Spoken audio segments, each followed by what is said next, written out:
Την καλησπέρα μου, παιδιά, σε όλους. Για όσους δεν με γνωρίζετε, είμαι ο Γιάννης ο Καραγιαννίδης, θετικός για τα μέλη του καναλιού.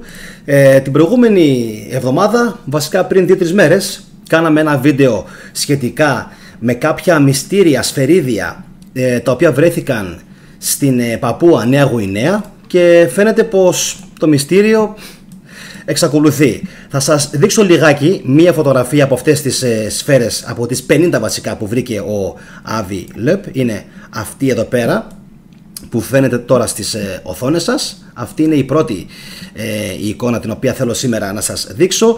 Αυτό το οποίο έκανε εντύπωση στους επιστήμονες είναι ότι το κράμα είναι άγνωστο στη γη. Για όσους είχατε παρακολουθήσει και την εκπομπή, επαναλαμβάνω, είναι άγνωστο στη γη, που σημαίνει πως δεν μπορεί να κατασκευαστεί εδώ στη γη, τουλάχιστον με την γήινη γνωστή σε εμάς τεχνολογία, ούτε έχει βρεθεί κάτι παρόμοιο μέχρι στιγμής να μας έχει έρθει από το διάστημα.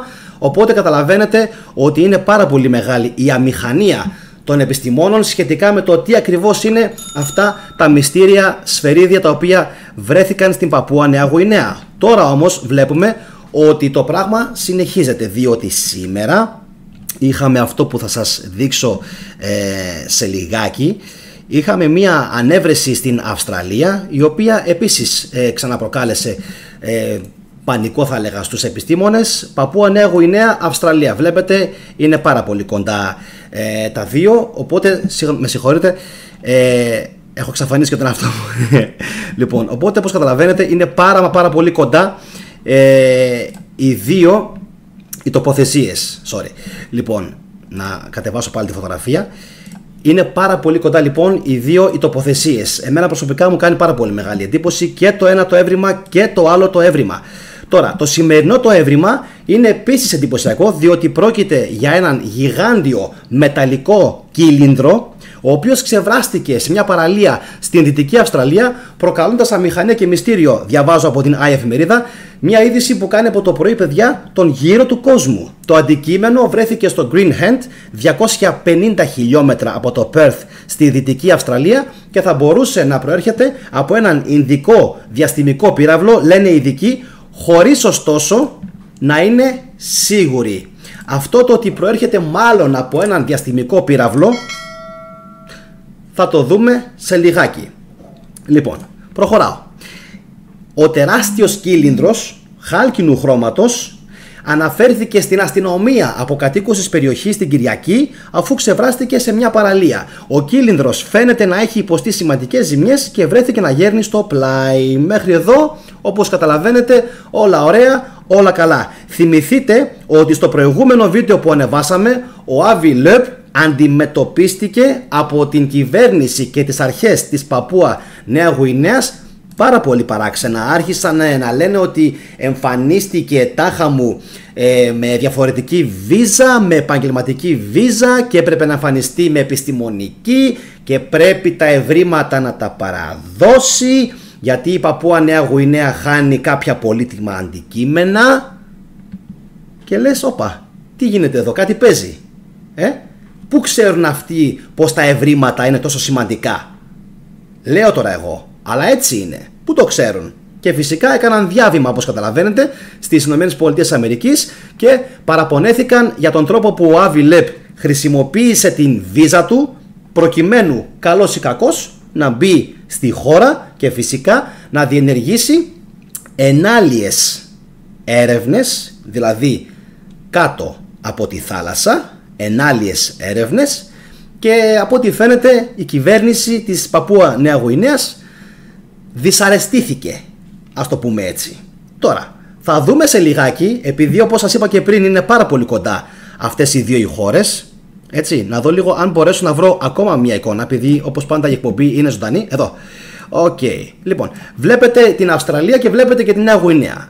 Οπότε καταλαβαίνετε, τα ευρήματα είναι πάρα πολύ κοντά. Το ένα στην Παπούα Νέα Γουινέα και το άλλο, αυτή είναι η Νέα Γουινέα, και το άλλο στην Αυστραλία που είναι ακριβώς από κάτω, εκτός αν η Παπούα πέφτει λίγο πιο μακριά. Λοιπόν, φεύγει και αυτό.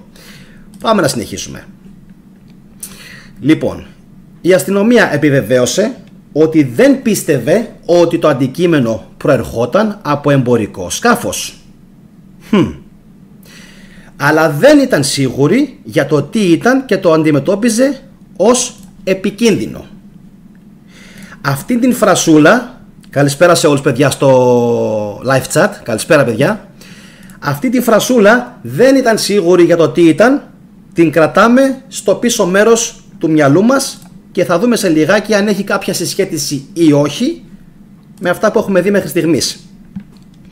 Ωστόσο, σε ανακοίνωσή της το βράδυ της Δευτέρας, άρα χθες, εντάξει, η αστυνομία ανέφερε ότι η ανάλυση του αντικειμένου από το Κέντρο Χημείας της Πυροσβεστικής Υπηρεσίας της Πολιτείας κατέληξε στο συμπέρασμα ότι το αντικείμενο είναι ασφαλές και ότι δεν υπάρχει κίνδυνος για την κοινότητα, που σημαίνει πως το έβριμα αυτό έχει ελεγχθεί από το Κέντρο Χημείας της Πυροσβεστικής Υπηρεσίας, προφανώς για να ελέγξουν αν υπάρχουν κάποιες τοξικές ουσίες ή ίσως και ραδιενέργεια. Πάμε παρακάτω. Η αστυνομία ζήτησε από το κοινό να μείνει μακριά από το αντικείμενο. Γιατί όμως?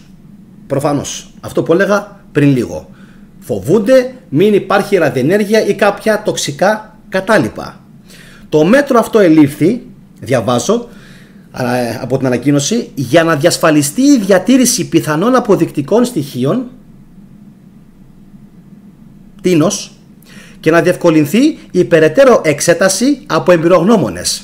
Παρένθεση δική μου, πίστευαν πως επρόκειτο για κομμάτι χαμένης πτήσης που έλαβε χώρα προ λίγων ετών.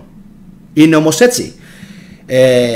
Προφανώς αυτή η παράγραφος αναφέρεται σε κάποια χαμένη πτήση η οποία έλαβε χώρα πριν από λίγα χρόνια από την Νότιο-Ανατολική Ασία. Όπως ξέρετε, έχουν εξαφανιστεί τα προηγούμενα χρόνια πάρα πολλές πτήσεις,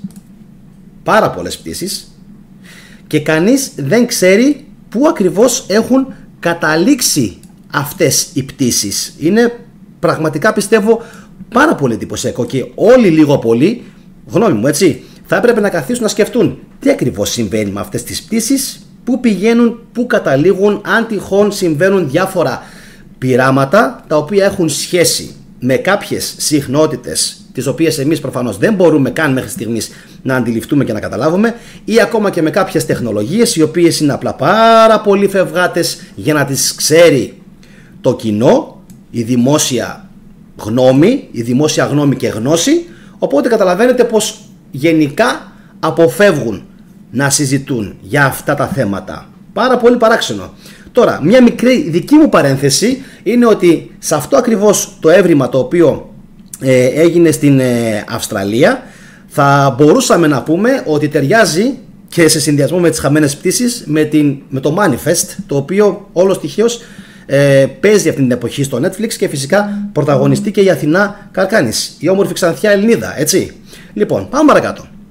Ο τεράστιος κύλινδρος φαίνεται μερικώς καταστραμμένος στα βίντεο που αναρτήθηκαν στα μέσα κοινωνικής δικτύωσης και δεν μοιάζει με κάτι που προέρχεται από κανονικό αεροσκάφος. Αυτή την φράση την έχω βάλει με κεφαλαία για να μπορέσουν όλοι λίγο πολύ να δώσουν παραπάνω σημασία σε αυτά που θα πούμε σε λιγάκι. Δεν μοιάζει λοιπόν με κάτι που προέρχεται από κανονικό αεροσκάφος.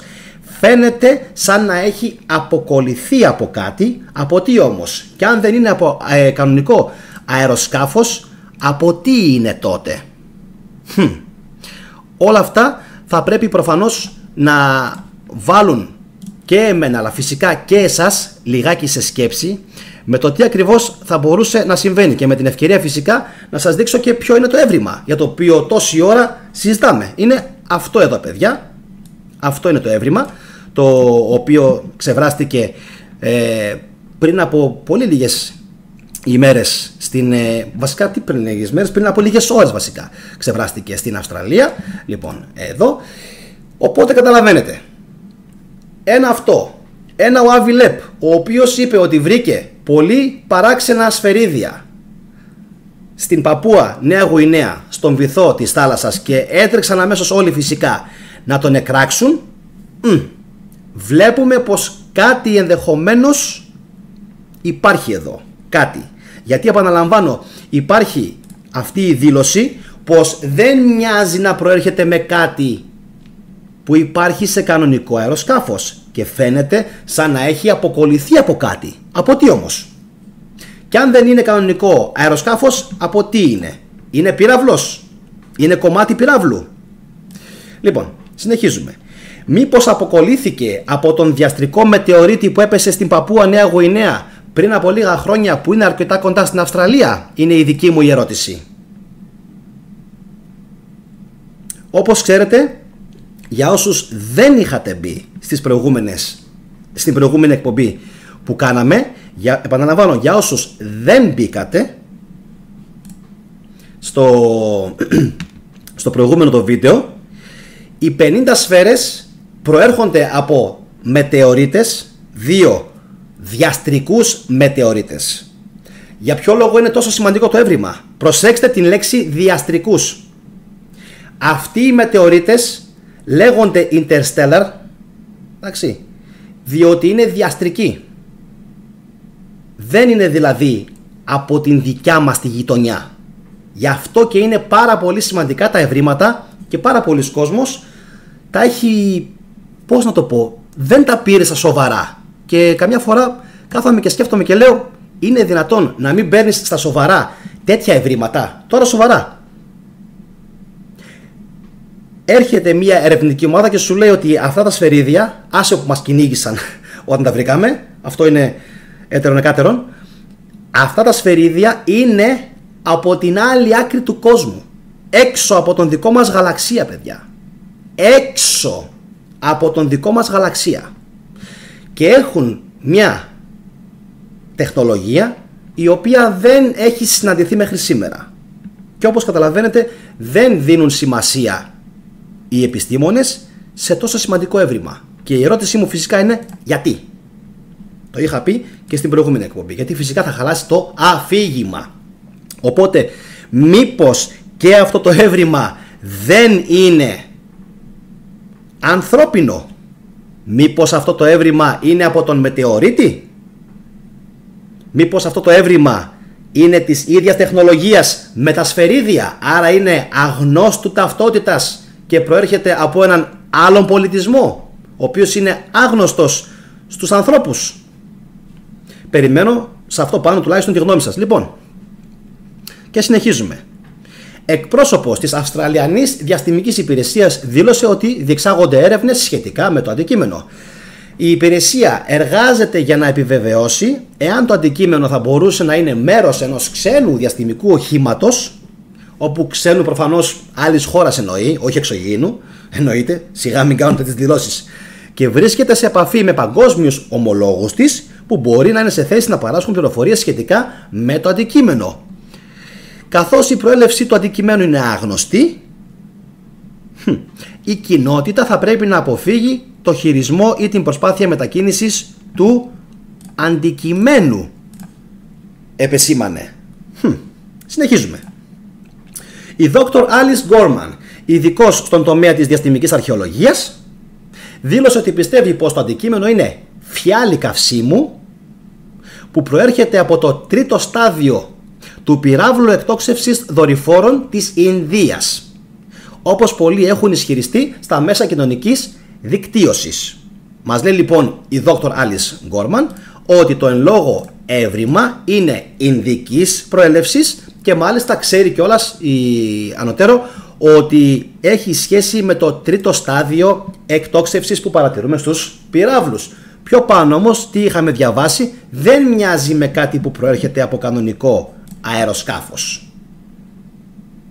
Γι' αυτό σας είχα πει, δώστε προσοχή, δεν μοιάζει με κάτι που προέρχεται από κανονικό αεροσκάφος. Τώρα, σε αυτό όμως που δηλώθηκε, θα πρέπει να σκεφτούμε αν αποκλείει η ανωτέρω δήλωση τους πυράβλους ξένων χωρών ή αν η ανωτέρω δήλωση τους περιέχει. Οπότε σε κάθε περίπτωση θα ξέρουμε ότι ανήκει π.χ. στην Ινδία, ανήκει στην Ρωσία, ανήκει στη Βόρεια Κορέα, στην Ιαπωνία. Εντάξει. Η Γκόρμαν δήλωσε ότι η αστυνομία είχε δίκαιο να αποτρέψει τον κόσμο από το να παρευρεθεί στον χώρο, λέγοντας πως ο κύλινδρος πιθανόν να περιείχε τοξικά υλικά. Και λέει η Γκόρμαν πολλά καύσιμα πυράβλων είναι στην πραγματικότητα αρκετά τοξικά, παρόλο που αυτός εδώ υπάρχει εδώ και καιρό και σαφώς δεν έχει σκοτώσει τίποτα από αυτά που αναπτύσσονται πάνω του. Δηλαδή μάλλον στη φωτογραφία ειδικά που βλέπετε τώρα κατάφεραν να βρουν μικροοργανισμούς, τώρα τι ακριβώς είναι δεν ξέρω, οι οποίοι είναι ζωντανοί, άρα αποκλείεται η περίπτωση να είναι τοξικό. Και διάβαζα, πολλά καύσιμα πυράβλων είναι στην πραγματικότητα αρκετά τοξικά, παρόλο που αυτός εδώ λοιπόν δεν έχει σκοτώσει όλα αυτά που αναπτύσσονται πάνω του. Αυτή η προφύλαξη είναι δικαιολογημένη. Πολλά καύσιμα πυράβλων δεν είναι πολύ φιλικά προς τους ζωντανούς οργανισμούς.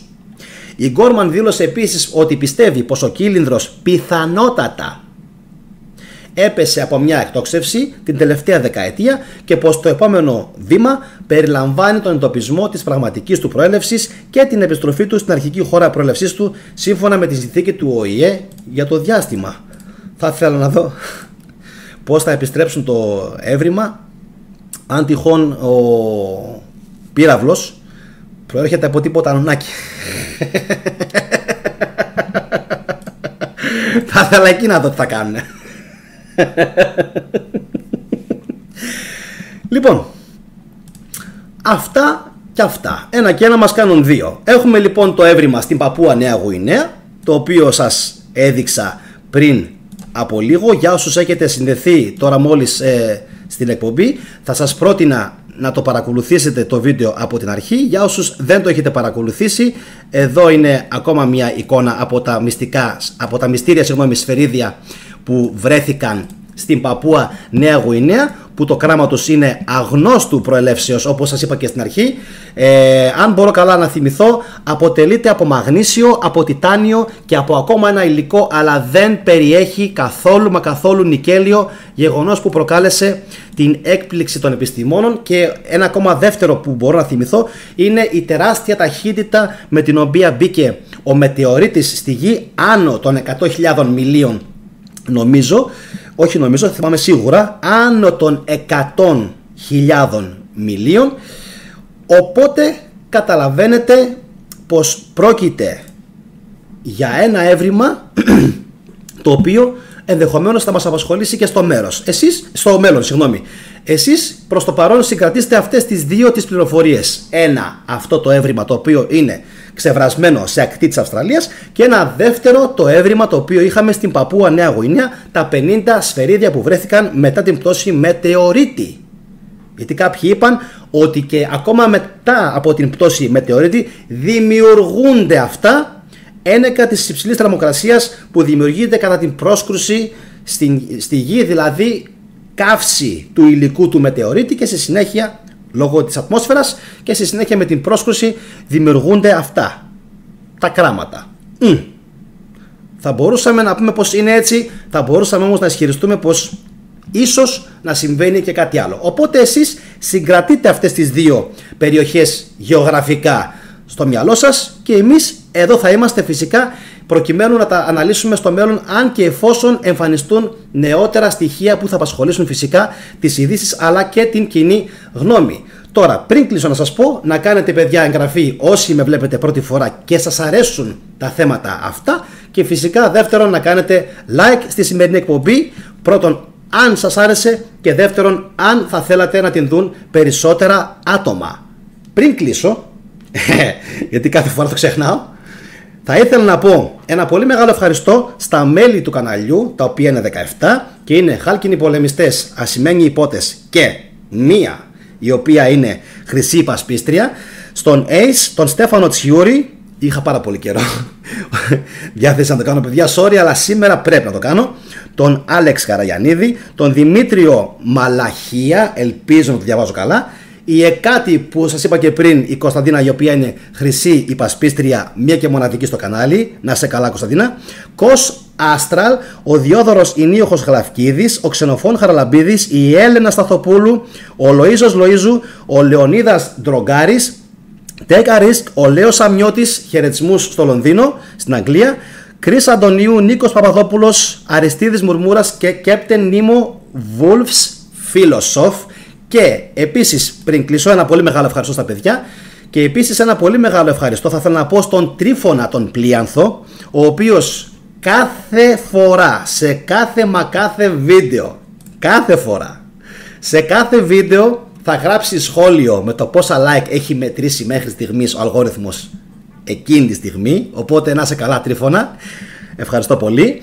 Επίσης θα ήθελα να πω ένα μεγάλο ευχαριστώ σε όσους έχουν γράψει σήμερα σχόλια και ο αλγόριθμος έχει ξεχωρίσει τα καλύτερα: τον Βαλάντη τον Κανιάρη, τον Διονύση τον Χατζησταμάτη, τον Φίλιππο, την Ιωάννα την Ιωαννίδου, τον Νίκο, τον Γιώργο, την Δήμητρα την Παπούλια, την Ελένη Σοφοκλέου, τον Αλέξανδρο, τον Θωμά Παύλου, τον Τάκης Κορόμ, το έχει κόψει το επώνυμο μάλλον, Κρίς Αντωνίου, Λάζαρο Σαββίδης, η Χρύσα, Νέμεσης, γεια σου Άλεξ μου, την Γεωργία Ρουσκάκη φυσικά, η οποία έχει πάρει παραμάζωμα όλα τα βίντεο, δεν έχει αφήσει τίποτα όρθιο, τον Βαγγέλη μου το Σαράντι, περιμένω να πιω με καφέ, Παύλος Κανένας, Γιώργος Σαββίδης, Super Mario 421, Ελευθερία, η οποία Ελευθερία Δίας επίσης δεν έχει αφήσει βίντεο για βίντεο, να σε καλά Ελευθερία μου, Νέμεσης, μου γράφει κιόλας, αυτό θα έλεγα, λέει μόλις, Manifest, ένα σχόλιο που αφορά την εκπομπή που κάναμε, Νικόλαος Μουρτζάκης, Δημήτρης Χατζάκης, Σταύρος Κούτελος, ο οποίος είναι ίσως η εγγύηση του καναλιού, εγκέφαλος, να σε καλά Σταύρο μου όπου κι αν είσαι, Στέλιος Σατζαρίδης, Άλεξ, το ξαναδιάβασα, λοιπόν πάρα πολύ σήμερα, Σάκης Δέλτα, Ιωάννης αλλιώς, Στέλιος, το διάβασα πριν από λίγο, Αρχαία Ελληνικά Μυστήρια, γεια σου Ρετζίμ, πάρα πολύ καιρό έχω να τον δω, γελάει ο Τρίφωνας. Λοιπόν, αυτά νομίζω πως παιδιά σας διάβασα όλους, έτσι, δεν έχω παραλείψει κάποιον. Είχα πάρα πολύ καιρό που περίμενα να κάνω ένα πολύ μεγάλο αφιέρωμα και στα μέλη αλλά και στα άτομα που παρακολούθησαν την εκπομπή και έγραψαν τα πιο ωραία σχόλια, τουλάχιστον έτσι όπως θα ξεχωρίζει ο αλγόριθμος και έτσι όπως μου τα δείχνει εμένα, παιδιά, να ξέρετε, στο top chat. Οπότε όλοι οι υπόλοιποι προσπαθήστε και εσείς να γράφετε σχόλια για να τα διαβάζω και φυσικά για να μπορούμε να έχουμε πιο ενεργή συμμετοχή. Αυτά από μένα, ελπίζω τα ευρήματα να σας άρεσαν, να σας έβαλαν λιγάκι έτσι σε σκέψη, τι μπορεί να συμβαίνει, γιατί συμβαίνει, έτσι, και φυσικά ποιοι μπορεί να κρύβονται από πίσω και τι δεν μας λένε. Αυτά, εδώ είμαστε, κάνουμε έρευνα και όπως πάντα θα τα πούμε τις επόμενες ημέρες 22 και 30. Όσοι με είδατε πρώτη φορά, παιδιά, κάντε εγγραφή και φυσικά δείτε το περιεχόμενο του καναλιού στην αρχική σελίδα. Ένα όμορφο βράδυ να έχετε. Καληνύχτα.